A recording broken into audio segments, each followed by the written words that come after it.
Good Sunday morning and welcome to Inside Tennessee. I'm one of your moderators, John Becker, and with us this morning we are pleased to have the mayor of Sevier County, Larry Waters. And boy, have you been in this position for quite some time and seen a lot. We're so grateful to have you with us, Mayor. Thank you. Well, I appreciate the opportunity to be here, and it's been an honor to represent Sevier County in the mayor's office for 48 years. So I'm looking forward to a change in venue here come August 31st. Our viewers are seeing some video of you back in the 90s. My colleague John North is along for the ride on this one, and we're going to go down memory lane and cover some issues because, again, you have been in this office. You mentioned when the county, when you got into office, it was a county of 35,000 people. It's now a county of 105,000 people. To give people some historical context on this, Silver Dollar City became Dollywood, but you knew it before it was even Silver Dollar City. That's correct. It started out as called Rebel Railroad, and then it became Gold Rush Junction, then it became Silver Dollar City, and then finally Dollywood. So that's your history, 48 years in office. Let's start with why you wanted to become mayor. I had graduated from the University of Tennessee with a degree in business administration, but an emphasis in public administration. So I'd always been interested in public administration, been interested in politics since I was a kid, enjoyed going to elections, and would, even as a kid, hand out cards for different candidates. So I'd always had an interest in that. And the position at the time was called county judge, and our county judge, Ray L. Reagan, passed away in March of 1978, and the state legislature had, in a constitutional convention, had changed the position from county judge to county executive, and ours was opened, and I'd always had an interest, and I thought I could contribute something positive to the county, so I decided at the young age of 25 and single to try to become, at that time, the county executive, what used to be the county judge. And how do you describe the biggest changes that you have seen in the county in your tenure? Other than the growth in population, which we've had a tremendous growth in population in Sevier County, it's been the tourism industry has really in the 80s, excuse me, in the 80s and until now has taken off. They estimate that we have upwards of 21 million visitors now, and we certainly didn't have that kind of volume back then, but the tourism industry has really taken off. And then we've got some bedroom communities to Knoxville, Seymour being one of them.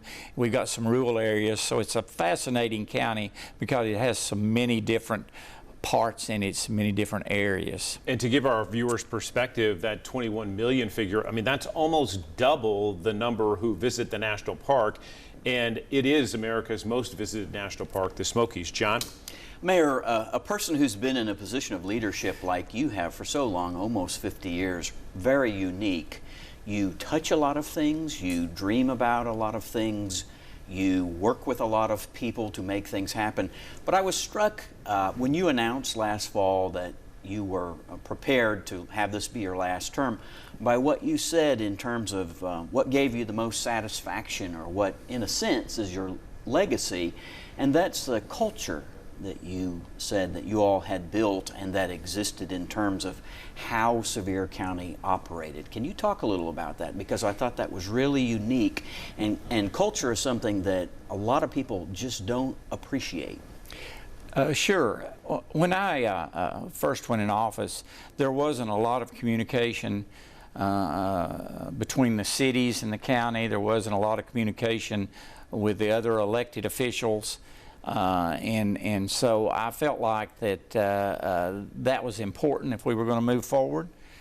So over the years we've established that. For instance, I meet monthly with the city managers of all the cities, and we actually operate our landfill and compost plant. We have a transportation planning board. We have a water board that plans how we're going to get water into the county. We run our animal shelter. So we do a lot of things together. I meet monthly with the mayors of each city. We meet quarterly with our elected officials, all of them, and I try to meet with our state representatives as often as I can, and even our federal representatives. So I think the culture of communication, the culture of trying to, and I've said this along, you know, you don't agree on everything with everybody. Certainly in this position that doesn't happen. You have disagreements all the time, but you've got to get to a point where you can disagree with people and state your opinion, and then you win or lose a issue, but then you've got to be able to move on to the next one and work with that person. So you can't alienate people enough to where you can't work with them, and that's been sort of a goal I've had over my tenure. We're going to take a quick break on Inside Tennessee. Back with more of our conversation with Mayor Larry Waters right after this.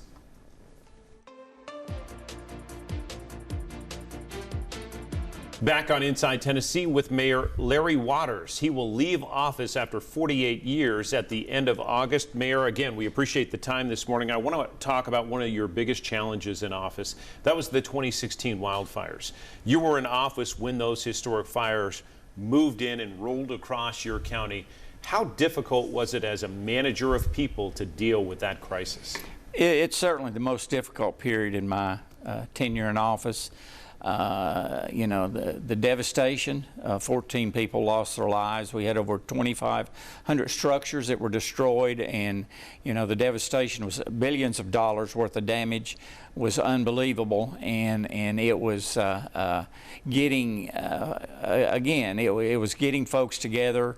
We had assistance from all over the state of Tennessee, the Southeast, even all over the nation.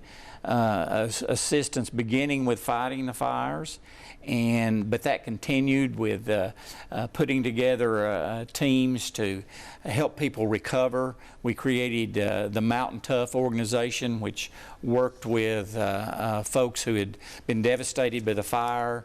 Of course, we had Dolly Parton gave the $10,000 per person that lost their homes, and that was significant. And so we had a lot of help from all over, and putting all that together was difficult, but we had a lot of good people working on that, and I think you know, the fires, we didn't expect it. We had never seen anything like that in Sevier County. I know I grew up and lived there my whole life, never seen anything like it. But the fact that we were able to recover as quickly as we did is a result of a lot of people working together and us moving forward together. So it was a difficult time. It certainly learned a lot. One of the things I've said about the fires was, you know, afterward we did an after-action review. Significant. Yes, we did. We hired an international firm, and they told us what we did right. They also told us what we could improve on, and we had 50 recommendations out of that from this firm, and I think we continually review those with our emergency management people, and I think we've accomplished all of those 50 recommendations, so that we're more prepared now, and you never are completely prepared for a disaster, but we're more prepared now than we've ever been. And I think that's a great testament to our emergency folks that we have working. I was working that night because obviously we were covering what was happening. John was working, Robin was working, a lot of us were here. I was watching, let's be candid, the horror of what was unfolding down there. And then in the subsequent days, pretty much every day, you were holding press conferences with other people. What was going through your mind? Did you ever have a moment where you were like, I need strength. Please give me strength? I did. I lived with my grandfather in Jones's Cove, and he was a Baptist minister. Okay. So I grew up with a strong faith, and that in that time was the pillar that I relied on to get me through that tough time, and a lot of good people around me to help me as we navigated all of the issues, which there were so many issues when you have a disaster of that magnitude, and between that and the folks of Sevier County proved so resilient. I mean, you know, most of them have built back very soon, and once they got on their feet, you know, they were looking at moving forward. Most of them were looking at moving forward and how we can build back and improve. So the resiliency of those folks was very important to us. Is there one moment during that time that stands out to you as a moment that was more helpful than any other? I think in looking back on it, the moment that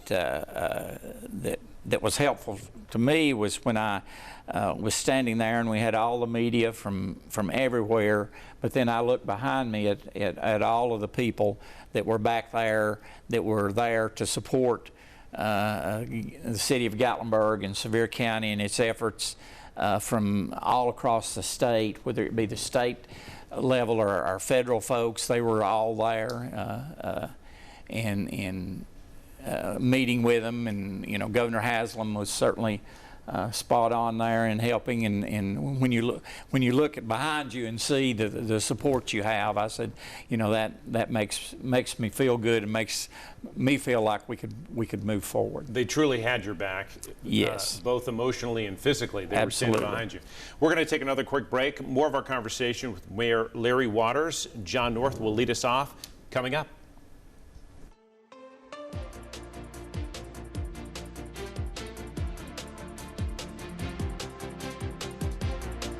Back on Inside Tennessee with Mayor Larry Waters of Sevier County, and one of the fastest growing counties in the early 2000s. Then we saw the crash in 07, 08, and that took a hit, but then, wow, what a bounce back. John? Mayor, you're in office through August. I'm just wondering a couple things. Have you got like a list of, all right, I still need to do this, and I still need to do this, and I still need to do this? Or is there something that you want to get done, but you're maybe not going to get done?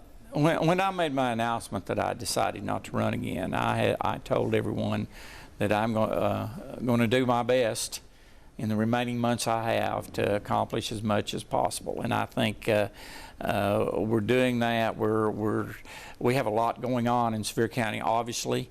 You know, we're building a $70 million water line, a parallel water line from Douglas Lake. We're putting in a plan. We've got the highest recycling in the state, but we're putting in a plan as far as what to do about our landfill. We've got a transportation plan that the cities and county works together with the state, and we're trying to implement that. We just opened a new courts building, and we've got a new EMA building to open in August. So we've got a lot going on. So I'm trying to accomplish as much in the remaining months for the people of Sevier County as I possibly can, because they've been so good to me over 48 years that I would be remiss if I didn't work hard and do as much as I can in the remaining time to make the quality of life better in Sevier County, and I'm going to do that. We talk about the housing crunch everywhere, Mayor. You addressed it early in our conversation, but how do you deal with the number of people who want to live in your county, given how many people work in your county? You're in that same push and pull of, can we build more houses, and what's that costing us? Yeah, boy, that is such a difficult balance. We have a task force made up of a lot of our local planners and stormwater people working on some recommendations as far as that balance. We've got. It's unbelievable, but we got over 12,000 rental cabins in the county alone. That doesn't count in the cities. And so we're trying to figure all that out, and how they're building rental cabins, but we need some local housing. But the local housing needs to be done in the right way. You can't overload the infrastructure.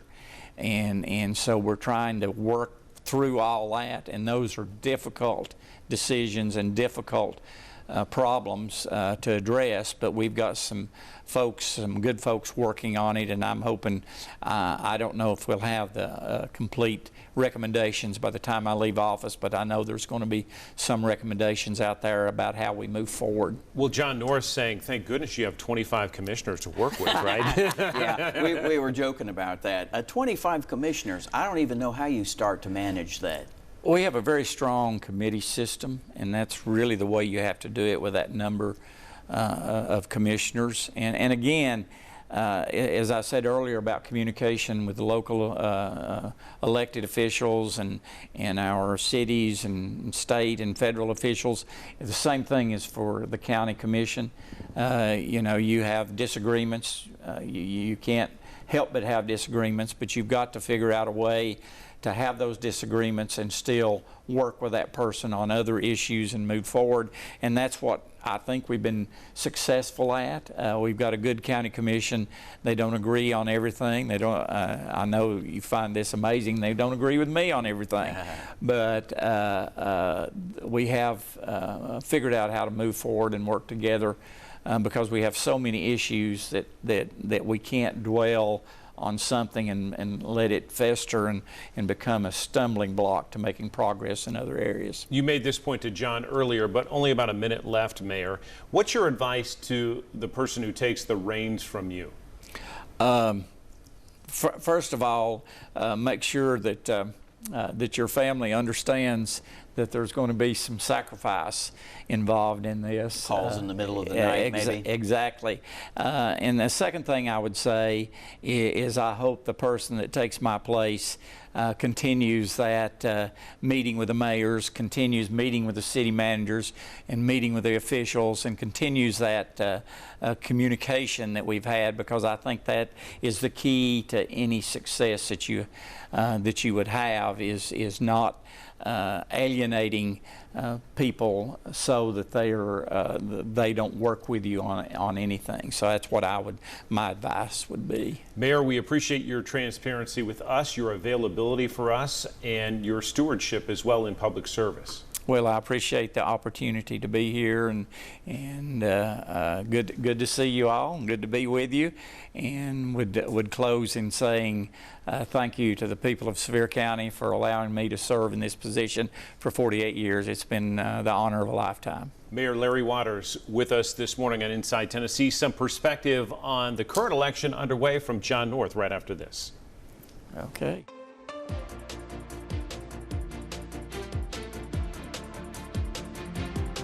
Back on Inside Tennessee with my colleague John North. And John, just so we talk about Mayor Larry Waters, yeah. He was ubiquitous during the 2016 wildfires. Yeah. And I mean, I think a lot of people across East Tennessee felt like they got to know him then. Absolutely. I mean, I was telling him that off camera. I mean, I wasn't aware of his leadership, but that next day, and I think it was literally that next day when they held their first press conference, and all of us here at Channel 10 are watching it because we were broadcasting it live, you began to see sort of how they were trying to put things together, how to respond, and as I reflected in my question, I was thinking, that's a lot of weight on one person's shoulders, and it was a disaster. I tell people, younger people who come to work here, I'm like, this was a disaster. You need to understand. This is probably one of the very worst things that's ever happened in East Tennessee.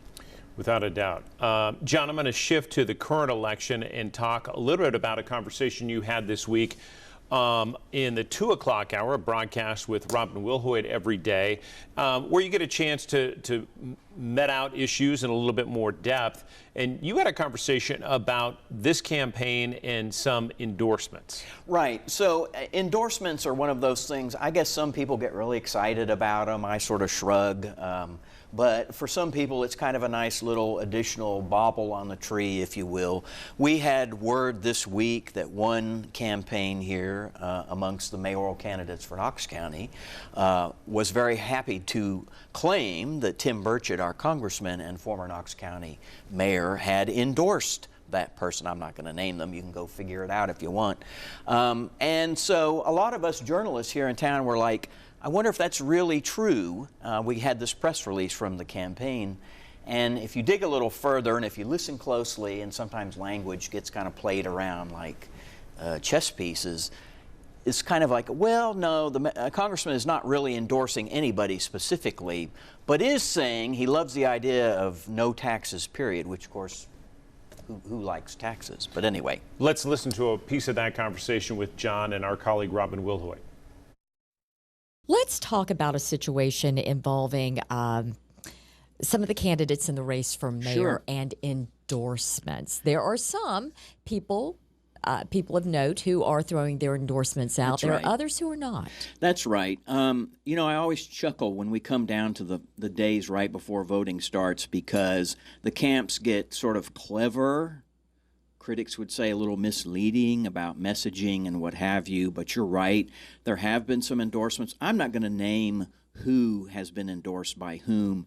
If you search the various candidates, you will see what they say about endorsements they got. One person that's not endorsing, which is significant, is Glenn Jacobs, whose term as Knox County mayor is coming to an end. He served 2. He's term limited. Has he in the past endorsed? That's a great question. I don't know that he has. I don't That's a know great either. Other than Marsha Blackburn, I don't know that he's really gone out and done that. But we did get an email from one of the campaigns this week touting that they had gotten Tim Burchett's endorsement. Tim Burchett, who used to be Knox County mayor, was a state lawmaker, is now in Congress. What that was driven by was Burchett put up a video, one of his folksy, I'm sitting on the porch, hey y'all dadgum, talking to you, videos talking about the candidate that he was going to endorse. I'm not big on making endorsements in local races, and I think taxes is the issue. Every time they say, I'm going to raise your taxes and I'm going to educate your kids, I'm going to pave roads. Well, folks, our roads should be paved with gold, and our kids should all be Phi Beta Kappas. It just never gets to where it's supposed to. I'll tell you what the Burchett House is going to do. We're going to vote for the Republican mayoral candidate who promises to carry the torch of no new tax increases. That's where we'll be. Thank y'all for sending me here. One particular mayoral camp jumped immediately on that and said, oh, he's talking about us. And some of the press, because we sort of have to sift through all of that and listen very carefully. And by the way, voters, it would behoove you as well to listen very closely to the language that's used and what people say versus what maybe is factual. But members of the press had to sort of sort through that to determine, well, who did Tim Burchett really endorse a specific person? You know, they played a little bit of games. He said, I'm for the person who takes a pledge about not raising taxes. By the way, a lot of the video he touted what a great job he did as mayor, which is fine, because he is running again for office. But what he said was taxes is the issue. Vote for the candidate that carries the torch of no new tax increases. He also talked about paving roads when he was county mayor. Well, costs money to pave roads, and if we're going to pave more roads in Knox County, that's going to cost more money. But anyway, one particular camp then landed on that and said, oh, he's endorsing me. And he has since, we reached out to see if indeed that was the case, and he responded essentially saying this, the congressman, this is from his spokesperson, congressman has not made any official endorsements. The video is his statement. Yeah, it's all fine and good. Again, you know, if you've lived in Knox County for any amount of time, you know politics and things start heating up and people get cute and get coy, and you can derive from that what he said and what the video says however you want to, but he's not making any official endorsements. And we'll leave it there on Inside Tennessee for now. And again, know before you vote. Scan this QR code right now. It will take you directly to a page where you can see interviews with the candidates and read a lot more about when and where to vote. Thanks for watching, and we'll see you in just a bit.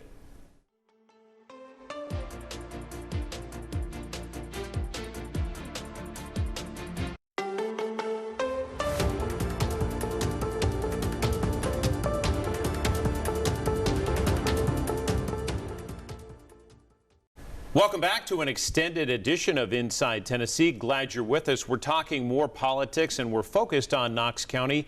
Joining us to do that is the former mayor of Knox County, Mike Ragsdale. Great to see you again. Great to be with you, John, and John, great to be with you as well. John North, we talked about this. The budget for Knox County is now $1 billion. So I want to show you a graphic, Mayor, and that's a number that's really hard to fathom, but this will help break it down of where the money goes. And you see, I did it as if the budget were $1.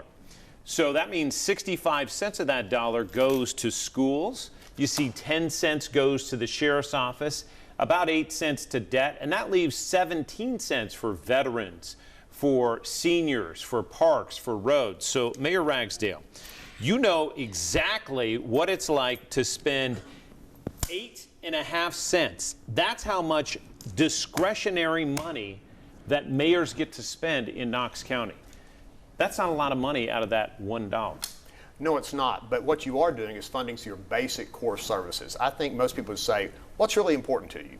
Safe neighborhoods, your sheriff's department, schools, how you educate your children, emergency management, as we heard from Mayor Waters in the last segment, so very important that you manage those type of things. So there is a little discretionary money, and what little there is, you have to spend it well, or you're not going to meet the services and the needs of the students, or not the students, the citizens in your community. Everybody, for sure. That's right. So, Mayor, we want to talk a little bit about your tenure and just what it means for the state of the county right now. And one of the things that has been raised is the bonds that were issued during your tenure, specifically Hardin Valley Academy.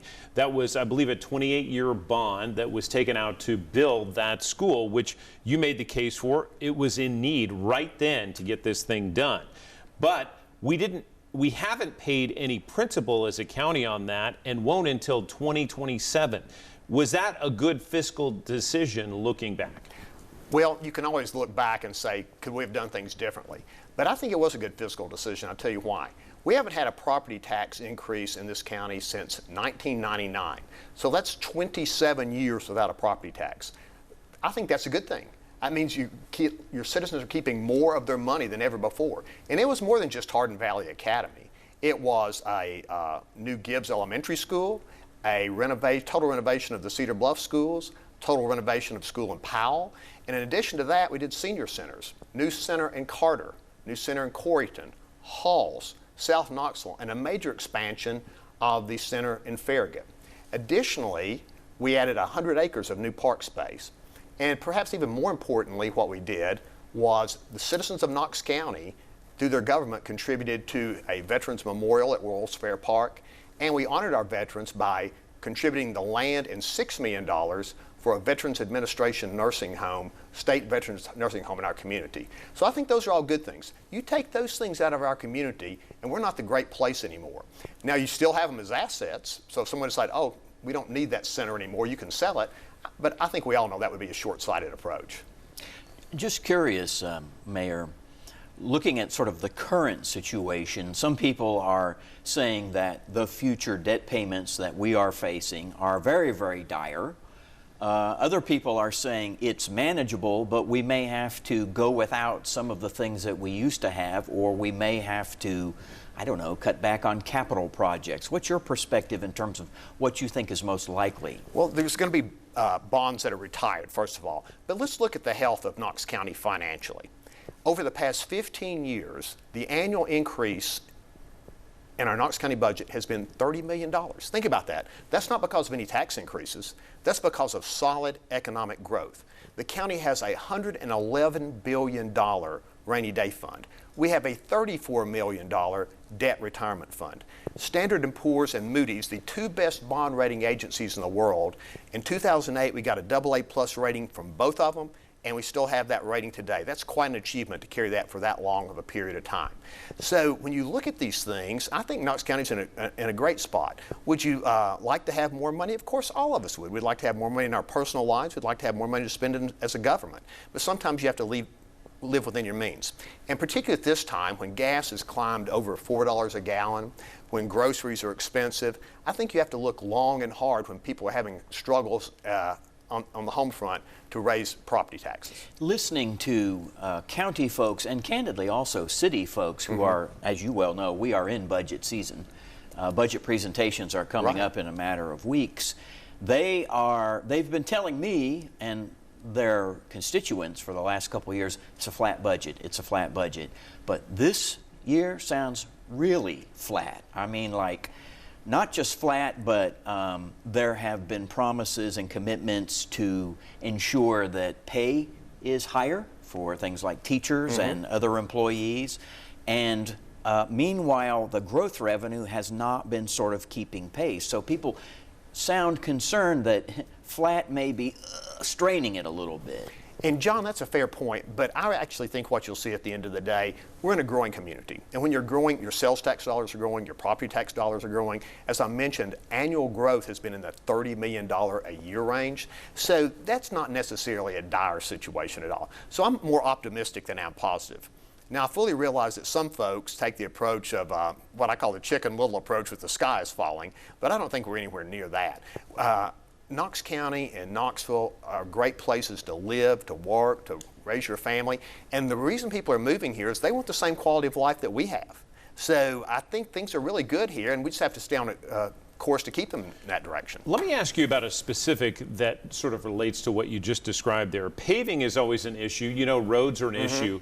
And right now we hear that Knox County paves between 40 and 45 miles every year. When if we wanted to keep pace with what we should be doing, that should be 80 to 100 miles a year just to keep up. So each year we keep falling behind because that paving budget has remained about $7 million when it should be $14 million, according to those who say that 80 miles is necessary. What do you say about that criticism and whether that falls within making this a better community? Well, you always want to do more. You want to pay your teachers more, you want to pay your deputies more, and you want to pay more roads. But again, you have to live within your means and what you've got. When people are struggling with $4 a gallon gas prices, I don't think it's the time to be raising property taxes, certainly. So I think you have to balance those things. Every single year, 8 years as a commissioner and 8 years as a mayor, I've never had a budget where you said, wow, that was certainly easy. Every single one of them has been a challenge.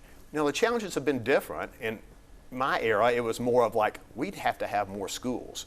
We didn't have any senior centers. These were some things we wanted to do and we got done. So are there going to be challenges? Absolutely there are. But I think if you approach them with an optimistic attitude and say, together, collectively, we can achieve anything we want to, is a much better way of attacking a situation than it is the sky is falling and woe is me.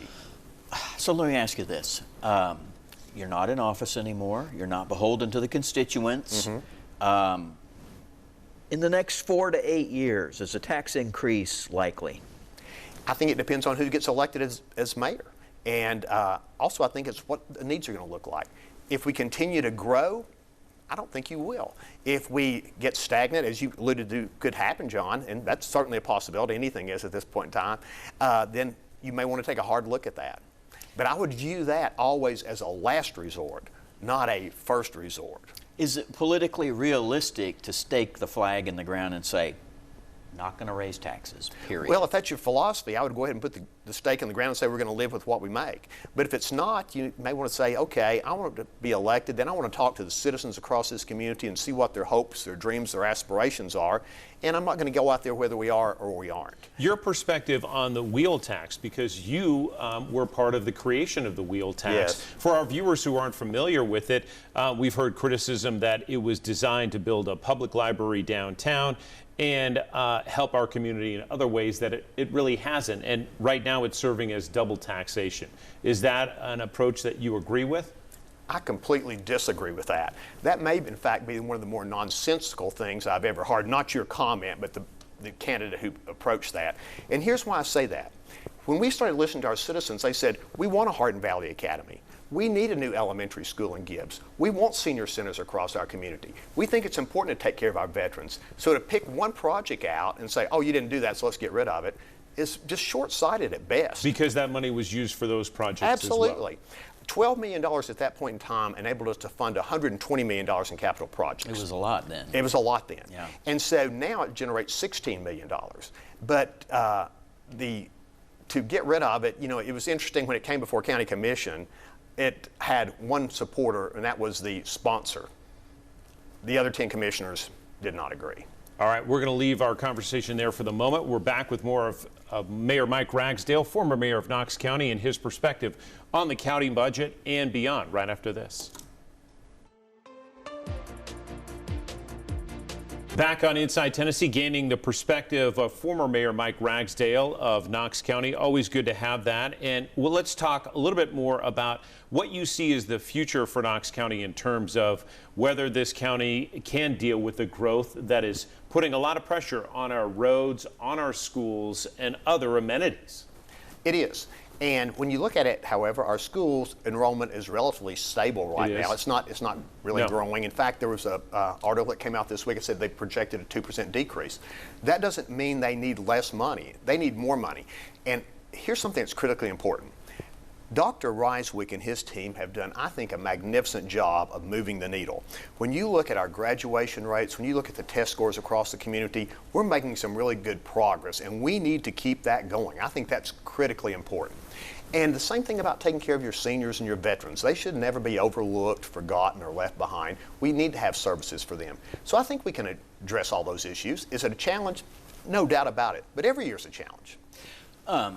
Tim Burchett, when he was the mayor of Knox County, would sometimes clash with the director of the school system. And I think some people wonder because, again, let's be very clear, 60% to 2/3 of the $1 billion or $1.1 billion goes to the school system. How much leverage do you have if you're the mayor to go call down the road to the tower where the school system is and say, you have got to work with me on this. We cannot you can't do this. You've got to pull back or trim. You've got quite a bit. Every single year I would meet with the superintendent and the chair of the school board. In fact, Mayor Kincannon was chair of the school board several of those years when I was mayor. And basically it's this. Early on when revenues were high between 2002 and 2006 and 2007, you had a lot more leeway.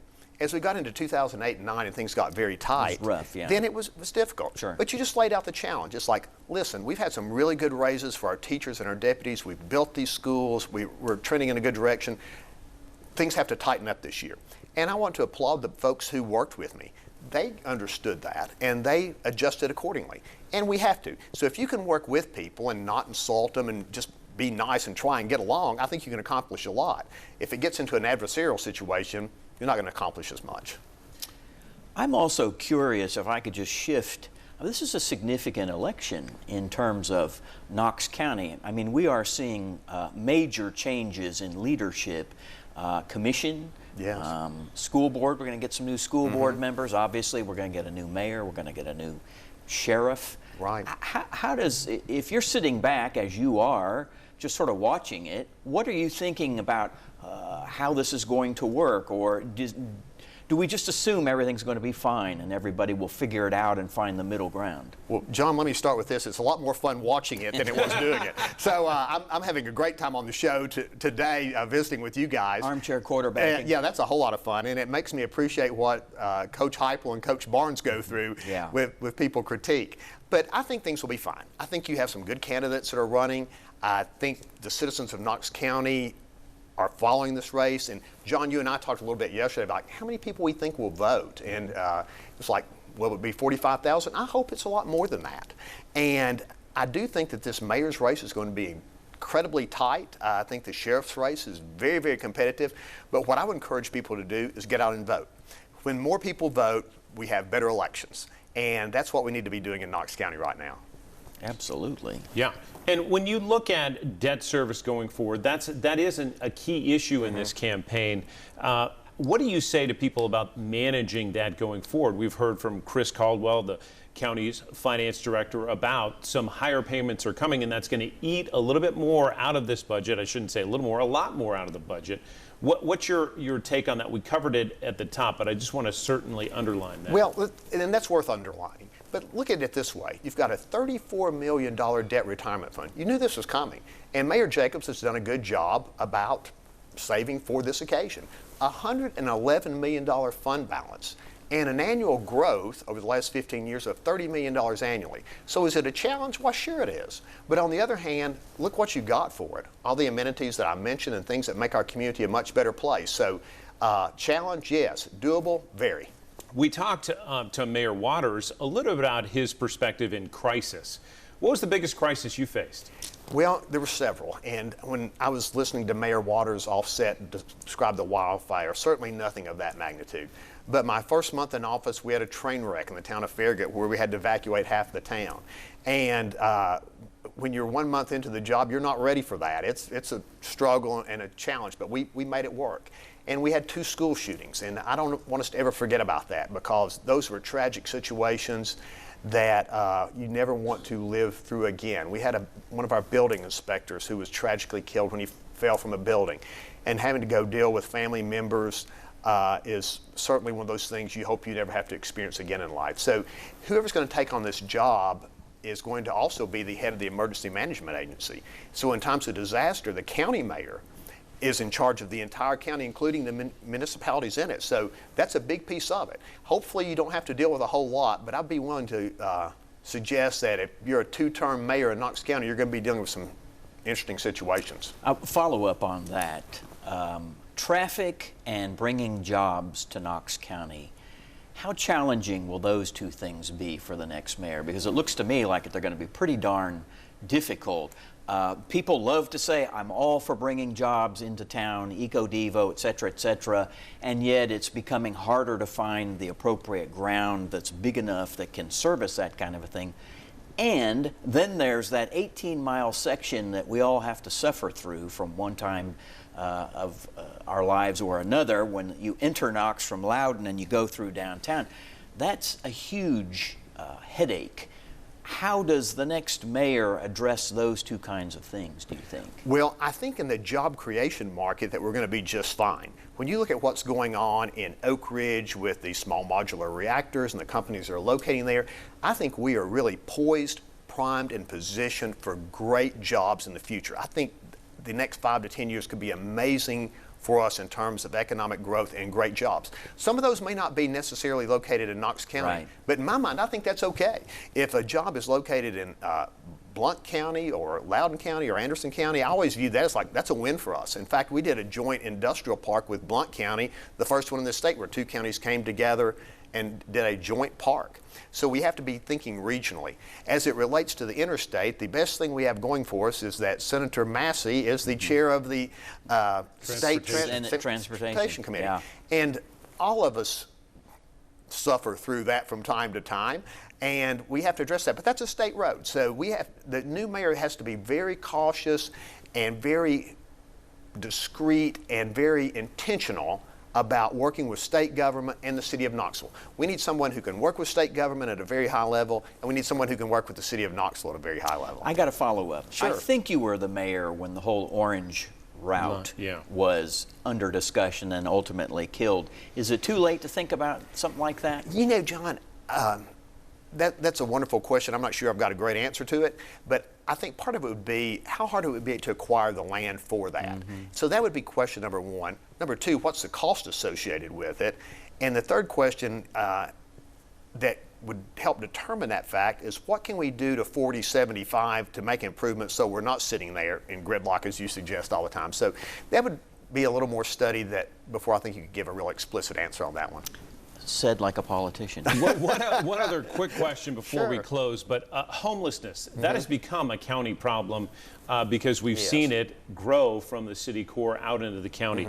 Your thoughts as a former CEO of the county about what that means and how you might deal with that problem? You know, I think that's a great question, but what happens is as elected officials, sometimes you look for a one-size-fits-all solution.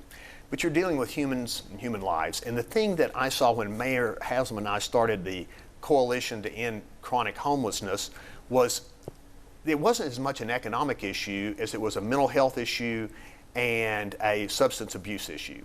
So I think we have to address it from that perspective. And we desperately need a mental health hospital here in the community. Helen Ross McNabb and the other agencies do a fantastic job, and I can't say enough good things about them. But with that being said, we have to take it a step further. Otherwise, I don't think we're ever going to get at the heart of the issue. And it has to be a one-on-one situation. It's never going to be a one-size-fits-all. That may be one of the bigger challenges that we have. Hard to scale something like that, certainly. Mayor, we only have 30 seconds. What's your best piece of advice for the incoming mayor of Knox County? Have tough skin and thick skin, number 1, because you're going to need it. But secondly, I would approach the job with a positive, optimistic, can-do attitude, because as Knox Countyans, we can achieve anything we put our minds to. So I would encourage the candidates to be positive, accept the criticism, do the job with a smile on your face, because it will be the best job you could ever possibly have. It was an absolute pleasure for me to serve the citizens of Knoxville as their county mayor. Mayor Mike Ragsdale, thank you very much for your perspective. Always a pleasure to be with you both. Appreciate it. We'll be back with more from John right after this.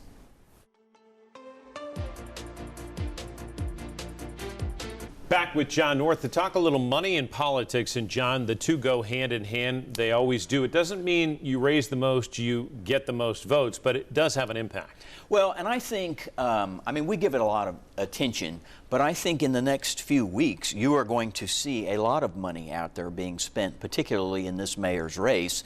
There are some candidates who are sitting on a stack, and they will spend it. Let's go to the disclosures, and these are the latest disclosures we have. Again, these are the three Republicans for Knox County Mayor, and you can see what they have spent thus far, and they're sitting on more cash as well, John. Right. May 5 is the Republican primary. You see those three candidates there to the left.